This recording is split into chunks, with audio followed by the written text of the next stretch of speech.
कि आ गए मेरे मौत पे तमाशा देखने। तो मौत से ही हम लोग बात करेंगे, यानी कि मुर्दा से आज बात करेंगे। जो मुर्दा उनके यहाँ बहुत काफ़ी दिनों से रहा, उनके साथ खाना बनाया करता था, उनके साथ क्या होता है खाना खाया करता था। करते हैं कि क्या हकीकत रहा। इस मुर्दे को गौर से देख लीजिए, पूजा पाठ कर रहा है। ए भाई, ए मुर्दा जी, कितने दिनों से आप नाना पाटेकर को जानते हैं? जी, जब तक मैं जिंदा हूँ तब तक जानता रहूँगा, जानता हूँ और जानते रहेंगे।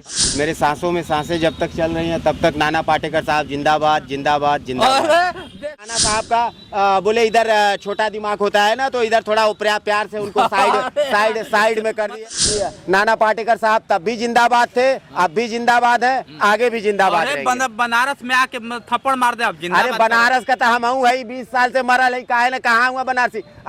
अब क्यों बाहरी आवाला तब गाड़ी से स्वागत करे ना, कहा भैया गाड़ी दे दूंगा, बताओ कहाँ का संस्कार हो। अब कहाँ बनारस का प्रसाद है, तब ऊपर ना बोल बालोगन, वो बोला अफसोस नहीं है कि उन्होंने थप्पड़ मारा, कोई अफसोस नहीं है। वो थप्पड़ नहीं है भैया, वो फिल्म का दृश्य है। आप लोग तूल का कमान ना बना। सेल्फी लेने जाते हैं, अगर मार देते हैं तो आप क्या? सेल्फी लेने पे मारते थे, गलत है। गलत है कि नहीं? वो सेल्फी ले रहा था। नाना पाटेकर एक बड़ी अगर बात कर लें तो बड़ा काम कर दिए हैं। जानते हैं क्या? मुंबई से आके बनारस में चाटा मार दिए हैं। किसको? अपने चाहने वालों को। और इसी बनारस में एक बात कर लिया जाए तो जिंदा वो कहावत को उन्होंने कहा था कि आ गए मेरे मौत पे तमाशा देखने। तो मौत से ही हम लोग बात करेंगे, यानी कि मुर्दा से आज बात करेंगे। जो मुर्दा उनके यहाँ बहुत काफ़ी दिनों से रहा, उनके साथ खाना बनाया करता था, उनके साथ क्या होता है खाना खाया करता था। आज उनसे ही चर्चा करते हैं कि क्या हकीकत रहा। इस मुर्दे को गौर से देख लीजिए, पूजा पाठ कर रहा है। ए भाई, ए मुर्दा जी, देखिए हमेशा कहते हैं कि मैं जिंदा हूँ। अब जिंदा है कि मुर्दा है? पहले तो आपका स्वागत है जी। सर्वप्रथम आपको प्रणाम। मैं जिंदा हूँ संतोष मूरत सिंह।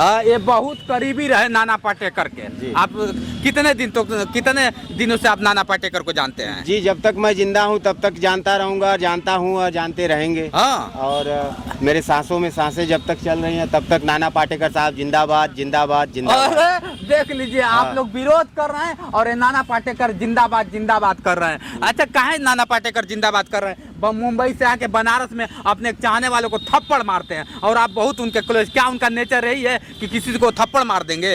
देखिए साहब, ऐसा है कि कोई भी काम हो, कोई भी वर्क हो, जैसे आप इंटरव्यू कर रहे हैं और इसी में अगर पब्लिक अगर कोई पासिंग अगर क्रॉस कर दे तो सुन लीजिए मेरी बात। तो मैंने भी कितनी बार बाइट देते हुए देखा है कि जैसे कि अगर इंटरव्यू चल रहा है, अगर उसमें से कोई क्रॉस हो जाता है तो वो पत्रकार महोदय ही जो है कि उन पे भड़क जाते हैं। थप्पड़ तो नहीं मारते हैं। अरे थप्पड़ नहीं, कोई पत्रकार थप्पड़ नहीं मार सकता। ऐसा है ना कि थप्पड़ नहीं तो अरे जरूरी है, वो उनका स्नेह है, वो उनका प्रेम है। अच्छा, मतलब थप्पड़ मारना कौन सा स्नेह? नहीं, अभी लोग हैं, मैं पूछता हूँ, थप्पड़ मारना कौन सा स्नेह है? उसको थप्पड़ नहीं कहेंगे साहब। और वो उनके फिल्म का एक सीन था। सुने वीडियो में खुद कि मैंने लगा दिया। क्या लगा दिया? वो उनके फिल्म का एक सीन था और वो रिहर्सल चल रहा था और उस रिहर्सल में जो है कि डमी पहले हुआ था और सेकंड में ये पहुंच गए और उसमें कंफ्यूजन में क्लियर नहीं हो पाया कि वो रिहर्सल वाला लड़का है कि दूसरा कोई है। अभी आज नाना जी का भी स्टेटमेंट उन्होंने दिया है कि भाई वो शूटिंग का एक दृश्य था, सीन था, जिसके वजह से जो है ये सब हो रहा है, बाकी उसमें ऐसा कुछ नहीं है। मांगे चलिए, माना कोई और था तो फिर जब गलती नहीं किया तो माफी मांगने की क्या जरूरत थी? अरे भाई, वो स्टार है, अगर कहते हैं ना कि बड़ा बड़कपन है उनका, जो कि उन्होंने माफी मांगा है। और ऐसा नहीं है कि यहाँ तो कितने लोग कांड करके भी माफी का तो दूर छोड़ो, कुछ बोलने को भी तैयार नहीं होते। मैं बस ये जानना चाहता हूँ, किसी को आप थप्पड़ मार दीजिएगा? इस बात का हम जो है कि समर्थन नहीं करेंगे। हम ये जानते हैं कि नाना साहब का बोले इधर छोटा दिमाग होता है ना, तो इधर थोड़ा प्यार से उनको साइड में कर दिया है।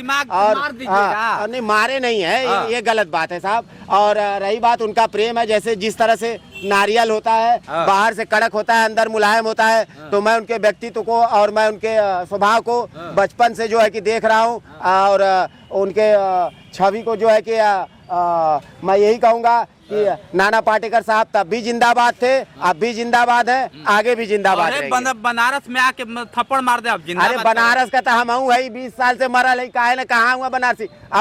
अब क्यों बाहरी आवाला तब गाड़ी से स्वागत करे ना कहा भैया गाड़ी दे दूंगा बतावा तो कहाँ का संस्कार है अब कहाँ बनारस का प्रसाद है तब ऊपर ना बोल लोगन वो बोला काहे बदे भैया गाड़ी के प्रसाद बना के दे दे देखा अभी भैया पासिंग कर देना अब आप बतावा हाँ तब अब इनके बोला कि काहे बीचे में गई उनका काम है वो कर रहा है मेरा काम है मैं कर रहा हूँ लेकिन आपका विजुअल आपका ये गड़बड़ होता है ना उसमें रील आपका खराब हो जाता है करोड़ों रुपए आप मतलब सीधा 100 बात की एक बात की आप नाना पाटेकर का सपोर्ट कर रहे हैं यही ना नाना पाटेकर साहब तो मेरे गुरु है तमेव माता च पिता तमेव बंधु च सखा तमेव और उन्हीं का प्रार्थना मतलब इस पे कोई अफसोस नहीं है कि उन्होंने थप्पड़ मारा है कोई अफसोस नहीं है वो थप्पड़ नहीं है भैया वो फिल्म का दृश्य है आप लोग तूल का कमान न बनाए और लोकतंत्र का चौथा सब मीडिया और आप खुद और हम यहीं पे 20 साल से जो है कि भटक रहे हैं बीच बीच में कवर भी करते हैं बीच बीच में आप लोग भूल भी जाते हैं हाँ